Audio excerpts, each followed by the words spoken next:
700 से ज़्यादा किसानों की शहादत उसके कारण हुआ जो काले कानून वो लेके आए। जो केंद्र सरकार की नीतियां हैं, जो लूटने की, लोगों को काटने की, नरेंद्र मोदी की आंखों में आंखें डाल के तानाशाही के खिलाफ आवाज़ बुलंद करें। जब राहुल गांधी पर मानहानि केस में उनकी सदस्यता चली गई, हेमंत सोरेन जी को गिरफ्तार किया गया, जो सरकार के खिलाफ बोलते हैं, जो मीडिया चैनल कुछ बोल पाते हैं, उन्हें उन पर यूएपीए और सेडिशन जैसी चीज़ें दी जाती हैं। तो 2 करोड़ रोजगार की गारंटी तानाशाह नरेंद्र मोदी जी ने दी थी। हमने दिन में ही कहा था कि अकाउंट्स ही नहीं, हमारे नेता भी फ्रीज होंगे, और फ्रीज कर दिया शाम में।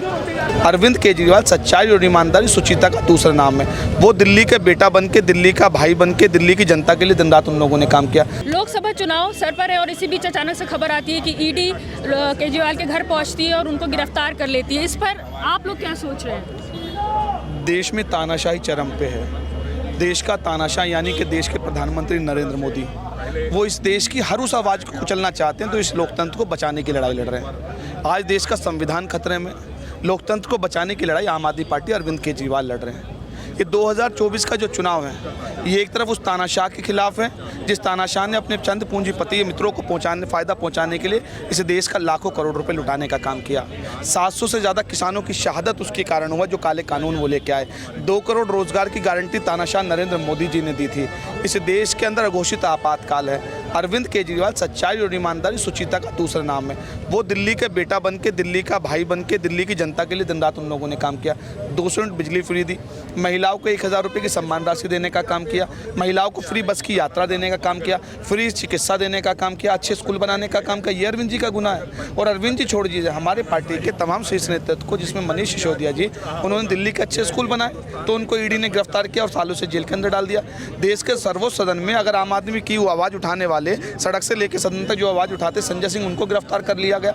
तो तानाशाह बौखलाया हुआ है और मुझे लगता है इस बार उसकी विदाई तय है और जनता ने मन बना लिया। इसी तरीके से वो घबरा के, ये हताशापूर्ण कदम है। आम आदमी पार्टी, हम लोग आंदोलन की कोख से निकले हैं। हम लोग ना रुकेंगे ना झुकेंगे। इस तानाशाही का पुरजोर हम लोग विरोध करेंगे। अभी आगे अब आप लोग क्या करने वाले हैं, क्या प्लान है? देखिए, कल पार्टी का शीर्ष नेतृत्व ने कॉल दिया है कि पार्टी मुख्यालय पे हम लोग प्रदर्शन करेंगे। जिलों के अंदर होगा, जो अन्य प्रदेश हैं, तो उस पर हम लोग प्रदर्शन करेंगे और इसके अलावा जो भी शीर्ष नेतृत्व का दिशा निर्देशों को, उस पर हम लोग काम करेंगे। लेकिन आम आदमी पार्टी का कार्यकर्ता इस तानाशाह के सामने झुकेगा नहीं।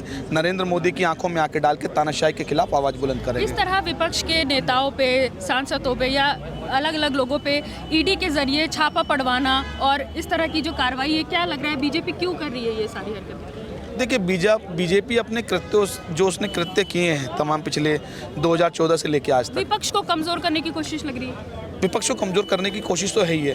विपक्ष के, जब आप देखिए, पूरे हिंदुस्तान के अंदर जिस तरीके से जोड़ तोड़ करने का काम उन्होंने किया, महाराष्ट्र में जिस तरीके से क्या काम किया और अन्य बिहार में जिस तरीके का काम किया, जनता ने देख लिया है। अगर वो कहते हैं 400 पार का नारा देते हैं, अगर 400 पार थे तो यूपी की बात करें, पश्चिमी उत्तर प्रदेश में लोकदल को तोड़ने का काम किया।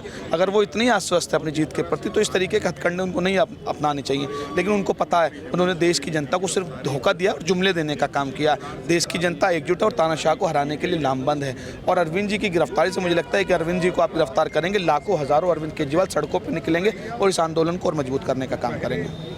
तो यहाँ पर जो समर्थक है अरविंद केजरीवाल के घर के सामने, वो इकट्ठा हो गए हैं, अलग अलग ज़िलों से, अलग अलग राज्यों से यहाँ पे आके इकट्ठा हैं और वो यही कह रहे हैं कि कल वो यहीं पे रहेंगे और प्रदर्शन करेंगे। कल इनके हेडक्वार्टर पर लोग इकट्ठा होंगे और वहाँ पर प्रोटेस्ट किया जाएगा। हम और भी लोगों से बात करने की कोशिश करेंगे कि वो क्या सोच रहे हैं। दिल्ली के जो मुख्यमंत्री, उनकी गिरफ्तारी इस तरह अचानक से कर दी जाती है, इसके बारे में यहाँ के लोग, यहाँ इनके जो समर्थक हैं, उनकी क्या राय है, हम उनके बारे में भी आपसे और बात करेंगे और लोगों से बात करेंगे। मैं यहाँ दिल्ली विश्वविद्यालय में पढ़ता हूँ और मैं जब राजनीतिक विषय जब पढ़ता हूँ तो जो मुझे लोकतंत्र के बारे में पढ़ाया जाता है और जब उसकी हत्या मैं सामने से होते हुए नहीं देख सकता। मैं झारखंड से बिलोंग करता हूँ। झारखंड में हमारे माननीय मुख्यमंत्री जी को पिछले 1.5 महीने से वो जेल में हैं, अब तक कोई सबूत नहीं मिला है। ये विपक्ष को बदनाम करने की साजिश है और कहीं ना कहीं आज फिर से वो प्रयास देखा गया। अरविंद केजरीवाल जी को गिरफ्तार किया गया है और ये कहीं ना कहीं लोकतंत्र को ख़त्म करने का प्रयास है। तानाशाही अपने हद पर पहुँच चुकी है आज के समय देश में। एज अ स्टूडेंट आप किस तरह से देख रहे हैं कि बहुत मेन टाइम है, जैसे लोकसभा का चुनाव है, बिल्कुल सर पे है, विपक्ष को कमज़ोर किया जा रहा है, इस तरह तोड़ा जा रहा है? बिल्कुल दिन पर दिन ऐसे प्रयास किए जा रहे हैं। आज सुबह की बात है जब कांग्रेस पार्टी के बैंक अकाउंट को फ्रीज कर दिया गया, जब राहुल गांधी पर मानहानि केस में उनकी सदस्यता चली गई, हेमंत सोरेन जी को गिरफ्तार किया गया, जो सरकार के खिलाफ बोलते हैं, जो मीडिया चैनल कुछ बोल पाते हैं, उन पर यूएपीए और सेडिशन जैसी चीज़ें दी जाती हैं। तो इसमें मुझे बहुत ज़्यादा ये बताने की ज़रूरत नहीं है क्या हुआ है।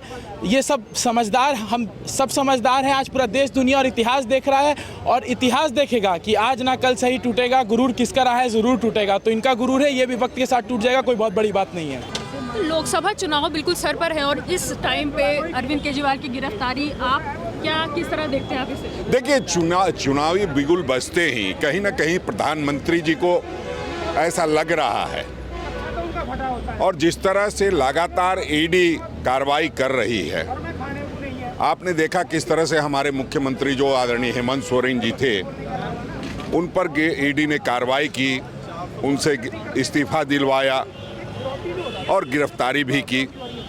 तो जहां भी उनके खिलाफ कोई बात करता है, उनके खिलाफ नहीं, जो केंद्र सरकार की नीतियां हैं, जो लूटने की, लोगों को काटने की, उसका जब भी विरोध करते हैं तो इस तरह की बातें सामने आती हैं। और आपने देखा किस तरह से कांग्रेस पार्टी का अकाउंट फ्रीज किया गया।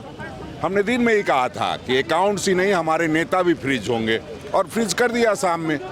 तो जैसे ही इंडिया गठबंधन मजबूती के साथ आगे बढ़ा है, घबराहट भी बहुत और बेचैनी में इस तरह की हरकतें जो केंद्र सरकार कर रही है, इसका माकूल जवाब जनता ही देगी। तो मतलब आपको क्या लग रहा है कि विपक्ष को कमजोर करने के लिए ये हरकतें की जाए? बिल्कुल, विपक्ष को कमजोर करने के लिए आर्थिक रूप से, शारीरिक रूप से किस तरह से लगातार कमजोर किया जाए, उस निमित्त वो काम कर रहे हैं। और आपने देखा है अभी लगातार जिस तरह से कांग्रेस के अकाउंट सीज किए गए, वो ये बताने के लिए कि भाई आपको हम चुनाव नहीं लड़ने देंगे। मतलब कांग्रेस, बीजेपी सत्ता में रहना चाहती है, चाहे जो कदम उठाना पड़े। बिल्कुल, सत्ता में रहने के लिए उन्होंने हर कदम उठाया है, हर कदम आगे उठाएंगे, और हम लोग उसका मजबूती से जवाब देंगे, क्योंकि जनता को मतदान करना है, प्रधानमंत्री जी और सिर्फ हमारी पार्टी को नहीं करना है। जनता निर्णय लेगी, आने वाले समय में सारी चीज़ें क्लियर हो जाएंगी कि किसकी गिरफ्तारी से किसको फ़ायदा हुआ और किसको नुकसान हुआ। जो 400 का पार का नारा दे रहे हैं, वो इस तरह गिरफ्तारी का खेल खेल रहे हैं। अभी और कई नेता गिरफ्तार होंगे। हेमंत जी ने तो इस्तीफा दे दिया था गिरफ्तार होकर, आपको क्या लग रहा है अरविंद केजरीवाल भी ये करेंगे? नहीं, अब तो उसकी कोई ज़रूरत नहीं है, मैं समझता हूँ। उन्होंने इस्तीफा दिया तो क्या उसका ये फलाफल निकला, फिर भी परेशान तो कर ही रहे हैं। तो जो जनता चाहेगी कि भाई केजरीवाल जी को हमने जनमत देके बनाया है, तो निश्चित रूप से उनको बने रहना चाहिए, और हम लोग कानूनी विशेषज्ञों से सलाह लेंगे कि क्या हो सकता है। अगर वो सारी हदें पार कर रहे हैं तो हम भी हद पार करने के लिए तैयार बैठे हैं।